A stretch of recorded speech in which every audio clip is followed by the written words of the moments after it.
Los 33 temas del aprendiz masón, por los hermanos Adolfo Terrones Benítez y Alfonso León García. Voz, Hermano Lobo. Tema número 6. El ara, su descripción y su interpretación. Todos sabemos que el espiritualismo humano es propio de todas aquellas personas que adoptan o practican las creencias admitidas por las religiones o sectas. En consecuencia, quiere decir que aceptan determinados rituales cuyas tendencias sagradas se desarrollan de conformidad con los usos y las costumbres de los pueblos o de las diferentes razas que habitan la superficie de la Tierra. Por eso, notamos que existe una gran variedad de sistemas y prácticas religiosas cuyos dogmas van de acuerdo con el origen de las leyendas que les sirven de base. Y así, tenemos a los cristianos, a los budistas, a los brahmanes, a los sionistas, a los mahometanos, a los evangelistas, a los paganos, a los abeístas, a los idólatras, etc.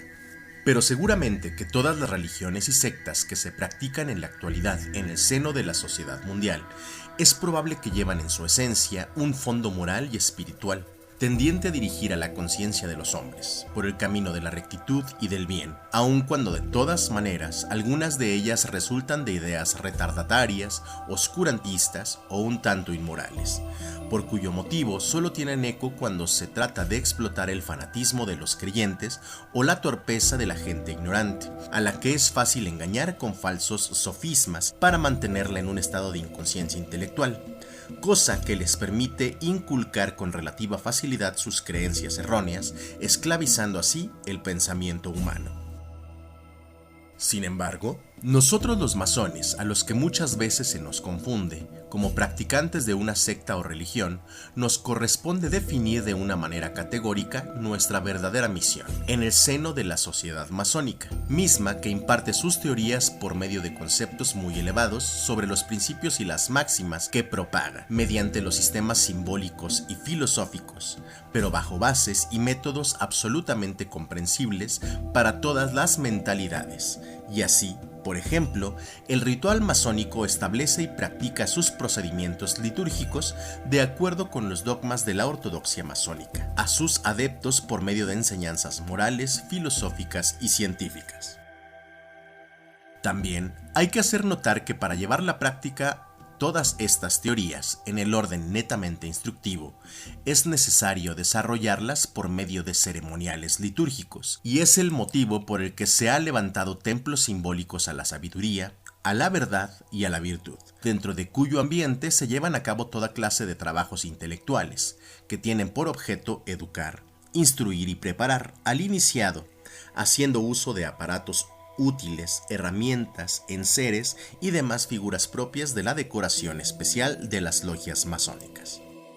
En esta ocasión vamos a tratar lo relativo a la descripción e interpretación de lo que es el altar de los juramentos, al que también se le denomina el ara, y por lo tanto veremos cuál es el origen de la etimología y el significado de la palabra ara, voz que proviene del latín ara o araus, vocablos que en términos castizos se traduce como altar o piedra de los sacrificios, aun cuando en la astronomía se les conoce como sinónimos del nombre que lleva la constelación austral, que se encuentra bajo el signo de Escorpión. Además, que en la mitología también se le conoce como símbolo de fuego y del sol, mismos que personifican a la cabeza del oro y del cóndor en el Olimpo. Dentro del sistema masónico, la palabra ara se refiere al altar o al alta ara de altus o altura, que viene siendo el sitio sagrado que se destina al ejercicio de algunas ceremonias, como la de prestar los juramentos, depositar ofrendas, ofrecer libaciones, ejecutar sacrificios, quemar inciensos, etc., aunque esta voz es también un sinónimo de peregrino. En las logias simbólicas existen 4 tipos distintos de ara. La primera, o sea el altar de los juramentos, consta de una mesa triangular elevada sobre 3 gradines y se encuentra en el centro del taller, frente a las 2 columnas de la entrada del templo y delante del sitial del venerable maestro en Oriente. En cada una de sus caras y arriba de los escudos de cada una de las cámaras lleva grabadas las palabras Amaná, Ur y Eubulus, mismas que significan verdad, libertad y prudencia.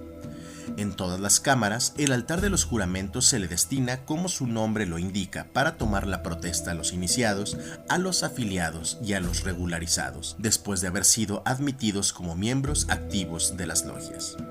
La segunda ara es también de forma triangular y se le denomina altar del fuego. Se coloca al extremo sur de la logia, a la derecha del primer experto, pues es de ahí de donde emanan las llamas del fuego durante el acto de la purificación simbólica de los recipiendarios. En sus tres caras aparece la figura del sol brillando en todo su esplendor. La tercera es el altar de los holocaustos, al que conocemos como mar de bronce. Se encuentra colocado a la izquierda del segundo experto y, como ya sabemos, es un recipiente circular sostenido por 12 bueyes y representa a la inmensidad de los océanos como fuente de donde se producen las tempestades, las tormentas, los huracanes y en general todos aquellos trastornos que en la atmósfera se manifiestan con intensidad y que simbólicamente azotan a los postulantes durante su recepción. Por último, tenemos al altar de los perfumes, también de forma triangular, y en el que se deposita el pebetero que se usa en logia para quemar el incienso, que cubre el ambiente dentro del templo, al final de las iniciaciones. En cada una de sus caras aparece la luna en sus tres fases, llena, creciente y menguante. Se coloca al extremo sur de la columna B en occidente. Pero refiriéndonos detalladamente al ara o altar de los juramentos que decora todas las logias simbólicas, podemos describirla como una base de columna triangular. Ya se dijo que se encuentra elevada sobre 3 gradines, es de color blanco y sus caras ribeteadas de azul y oro. Una de ellas mira al oriente, otra al sur y la tercera al norte. Como ya sabemos, en cada una de sus referidas caras aparece el escudo que corresponde a las diferentes cámaras en que se trabaja en logia. Por esta razón, vemos que sufren las siguientes transformaciones. Sobre la cara que se observa desde oriente aparece el compás sobre la escuadra y al centro la letra M, como inicial de la palabra sagrada del maestro masón. Sobre este signo aparece escrita en hebreo la palabra Eubulus. Sobre la cara que ve hacia el sur aparece el compás con una de sus ramas sobre la escuadra y la otra debajo de ella. Al centro se nota la letra J, como inicial de la palabra sagrada del compañero masón. Sobre este escudo se lee en hebreo la palabra Ur. Y sobre la cara que mira al norte se ve la escuadra colocada sobre las ramas del compás con la letra B al centro, como la inicial de la palabra sagrada del aprendiz masón.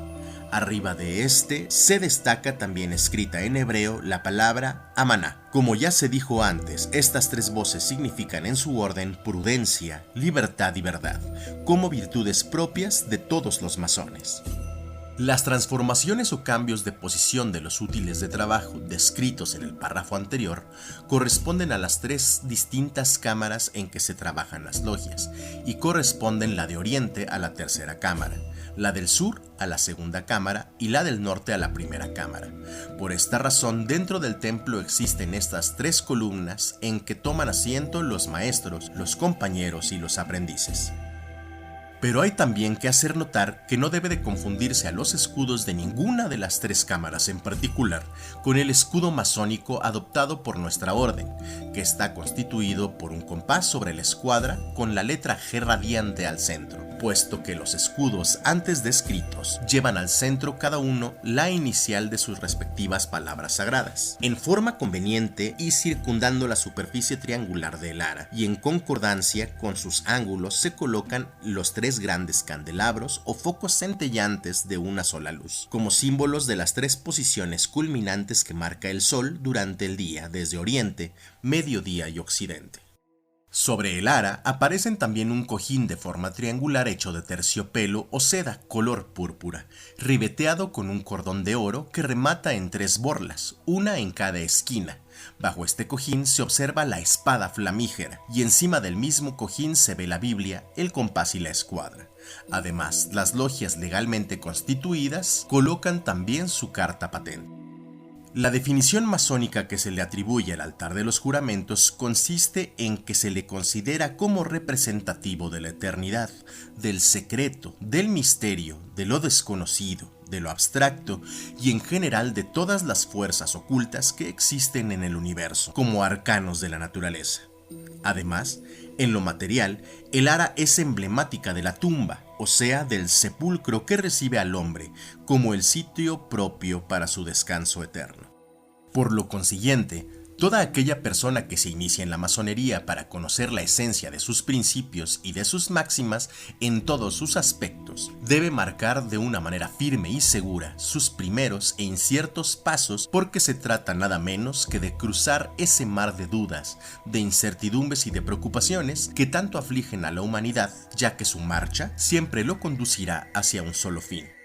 el de buscar su perfeccionamiento individual, por cuyo medio logrará alcanzar la meta de sus anhelos, como una sana ambición para llegar a descubrir la verdad suprema, lo que seguramente conseguirá también a base de constancia en sus estudios, la perseverancia en sus tareas y además de la confianza que pueda depositar en sus maestros y demás hermanos que le tiendan su mano para conducirlo por el camino del bien.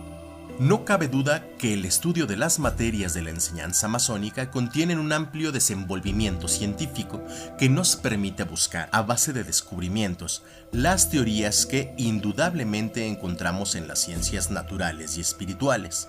las que por lo regular se nos presentan en forma confusa a la simple vista, y es el motivo por el cual la marcha del aprendiz lo lleva directamente hacia lo desconocido y lo misterioso, con el fin de obligarlo a descubrir los secretos de la eternidad, así como lo que pueda existir en los de la ultratumba.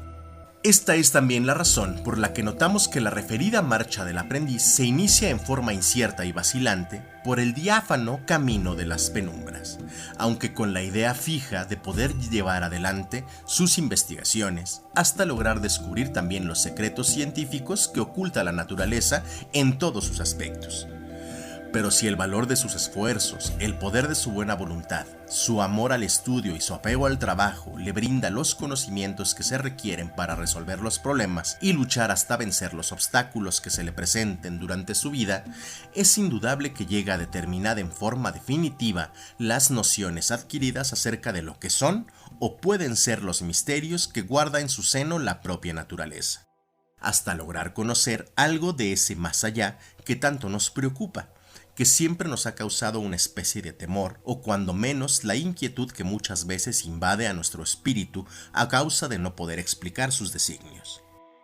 Es por eso que también se nos aconseja y se nos pone de manifiesto el por qué nuestros pasos por la senda de la vida deben de ser marcados sin vacilación, precisamente porque nuestra marcha puede ejecutarse con ánimo y firmeza, llevando como fe a la convicción y como esperanza a las virtudes, pues solo de esta manera se logra alcanzar la meta del perfeccionamiento moral, la calma que necesita el espíritu, así como el adelanto intelectual que tanto buscan las almas nobles, cuando desean purificar sus sentimientos y fortificar su conciencia, hasta llegar a ser útiles a sus semejantes, procurando siempre su bienestar y progreso.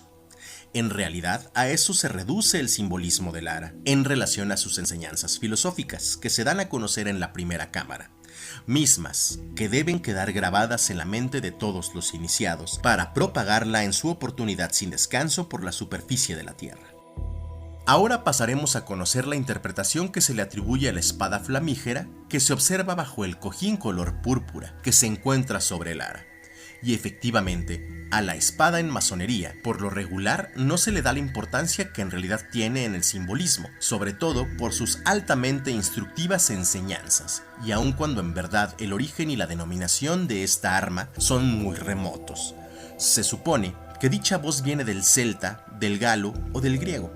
Sin embargo, la versión más aceptable que se conoce debido a la ortografía del nombre que se le ha dado, se sabe que las primeras designaciones que recibió fueron las de espata, espate, espatus o espata. De ahí también que en el castellano se le llama espada, sable, florete, machete, tranchete, guaparra, moruna, alfanje, cimatarra, yatagán, galdio y otras denominaciones más debido a su forma.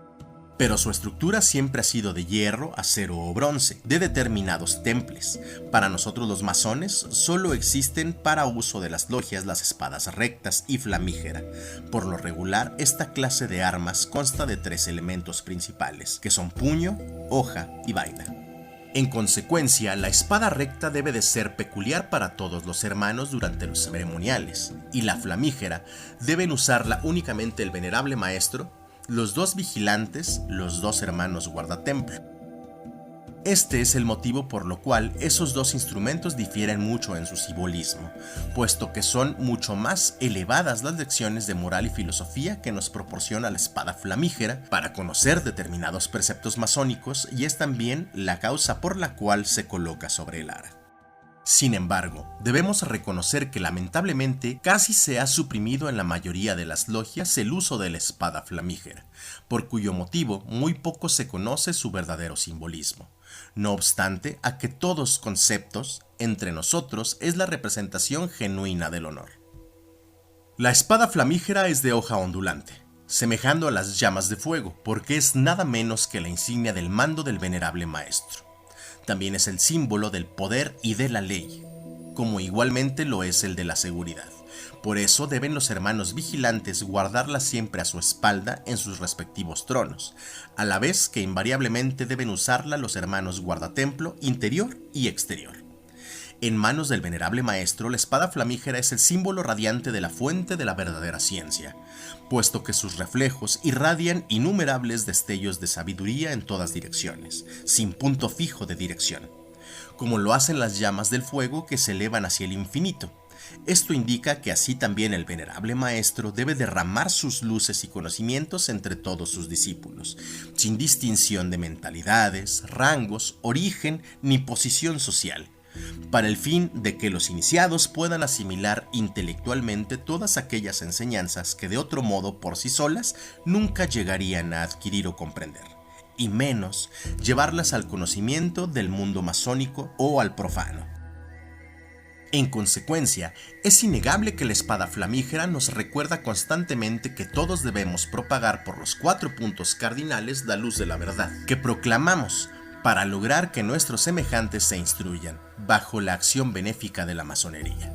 misma que resplandece y llega hasta la conciencia de los hombres progresistas en cualquier lugar del mundo, combatiendo al nocivo oscurantismo, a la odiosa hipocresía y a la desenfrendada ambición,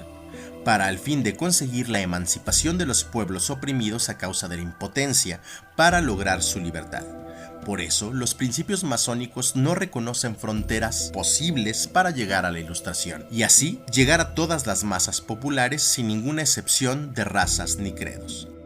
Otra cualidad simbólica que se le atribuye a la espada flamígera consiste en que jamás lleva cubierta o vaina, y por lo mismo debe de permanecer eternamente desnuda y centellante. Esto nos indica también que la instrucción masónica debe de estar al alcance de todos los hombres en cualquier momento dado, siempre expedita y sin restricción alguna, que pueda limitar su radio de acción, y de esta manera puede impartirla a los iniciados amantes del estudio, del progreso y de su afán por superarse, pues hay que tomar en consideración que estos factores conducen siempre hacia el perfeccionamiento intelectual y por lo mismo contribuyen al bienestar social y al adelanto del ingenio humano.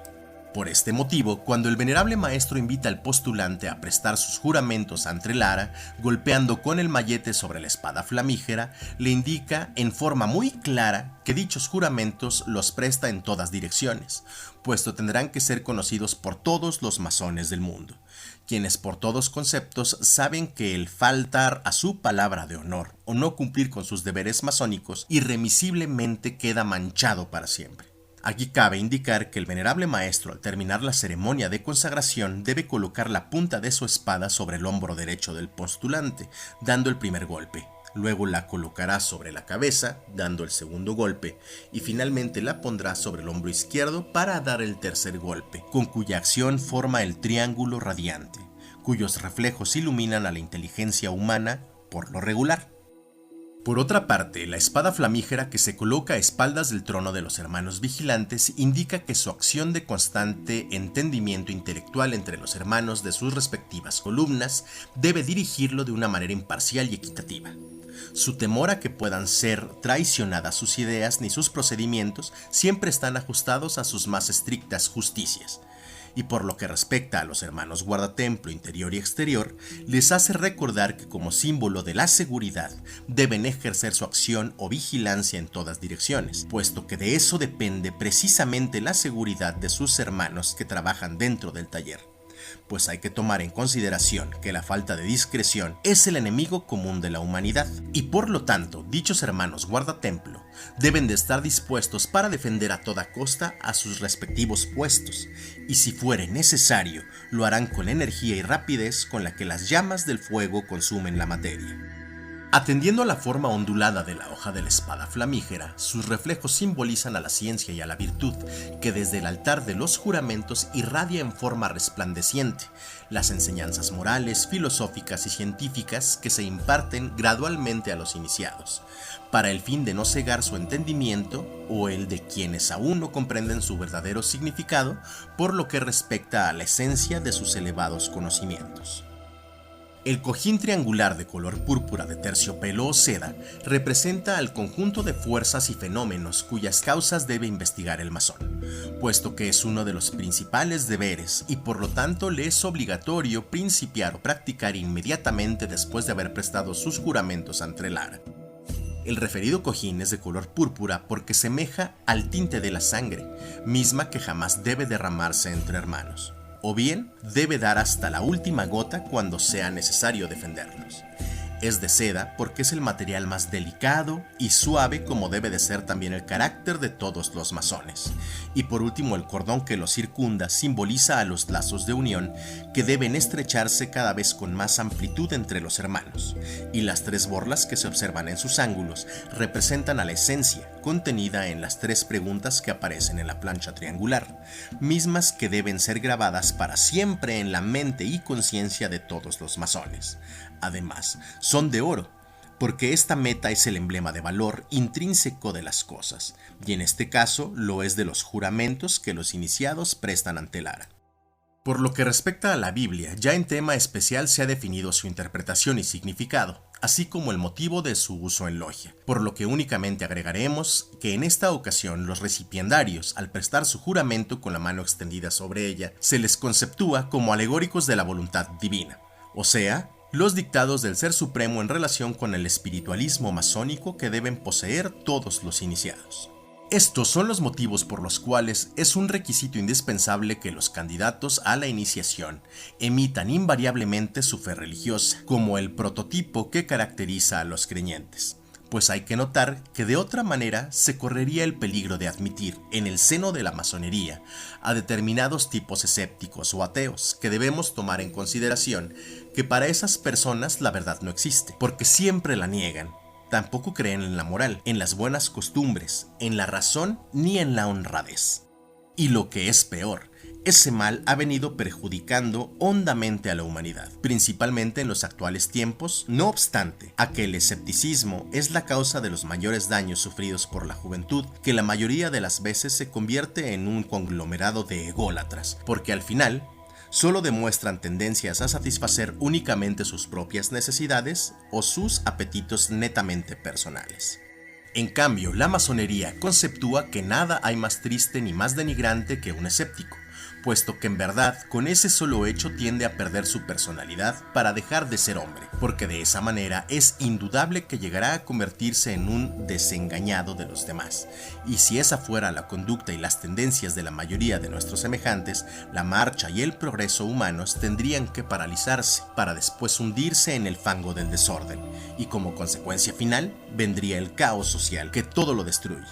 Por eso los corazones jóvenes necesitan abrigar sus creencias para poder producir sus verdaderas obras intelectuales, emitiendo de manera franca y sincera sus más sanas opiniones. Pero también debemos tener presente que la fe y la esperanza siempre irán estrechamente unidas, porque las limitaciones intelectuales o espirituales nunca penetrarían hasta la más profundo de los misterios que nos rodean, y es por eso que todos los hombres, aún hasta los de menor ilustración, llevan en su conciencia un sello de responsabilidad moral y espiritual, que los eleva sobre los demás, y es por eso también que la fe, aunque sea un don eminentemente humano, porque constituye asimismo un complejo valor social, es indudable que todo el mundo necesita creer para distinguir y comparar lo malo del bueno, la fealdad de la belleza y la mentira de la verdad, así como lo injusto de lo justo. También conocemos ya la interpretación y el significado simbólico del compás y la escuadra. Sin embargo, ahora nos damos cuenta de que ambos instrumentos se colocan sobre el ara, se les considera como emblemas de la lógica y la razón, temas que invariablemente les sirven de base a todas las enseñanzas masónicas, y a la vez genuinas representaciones del resorte regulador que orientan nuestros trabajos en logia, y por lo mismo simbolizan también a los faros que iluminan el camino que conduce hacia la virtud y el perfeccionamiento humano. Las tres luces que circundan el ara por sus vértices son alegóricos del talento, la virtud y la sabiduría. Además, representan a los tres puntos principales que en apariencia recorre el sol para dar lugar al nacimiento al nuevo día en su plenitud y al día en el ocaso. O sea, el momento en el que invaden al mundo las tinieblas de la noche. Y por último, son las representativas de las tres dignidades de la logia, el venerable maestro y los vigilantes. En síntesis, esto es lo que puede emitirse acerca de las enseñanzas que nos proporciona el ara, o altar de los juramentos, y sus decoraciones, en relación con el simbolismo masónico, mismas que deben retenerse en la mente y en la conciencia de los masones que saben apreciar las elocuentes lecciones de moral, de filosofía y demás ciencias, que contienen los preceptos, principios y máximas que de una manera profusa propaga la masonería por medio de sus sistemas simbólicos y dogmáticos que establece en su ritualismo.